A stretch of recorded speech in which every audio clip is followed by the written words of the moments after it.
প্রধানমন্ত্রী কিয়ার স্টারমারের নেতৃত্বে আস্থা হারিয়ে পদত্যাগ করেছেন যুক্তরাজ্যের স্বাস্থ্যমন্ত্রী ওয়েস স্ট্রিটিং। গতকাল সামাজিক যোগাযোগ মাধ্যম এক্সে দেয়া পোস্টে স্ট্রিটিং বলেন, এটি এখন স্পষ্ট যে আগামী সাধারণ নির্বাচনে স্টারমার লেবার পার্টির নেতৃত্ব দিতে পারবেন না। এর আগে তিনি প্রধানমন্ত্রী বরাবর চিঠি লেখেন।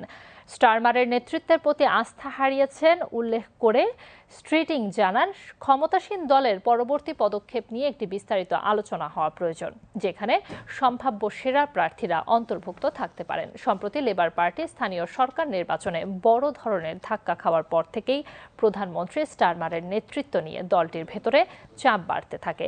এর আগে ব্রিটিশ সরকারের আবাসন ও কমিউনিটি বিষয়ক মন্ত্রণালয়ের জুনিয়র মন্ত্রী মিয়াত্তা ফানবুল সহ আরও 4 মন্ত্রীর রাজনৈতিক সহকারী পদত্যাগের ঘোষণা দেন।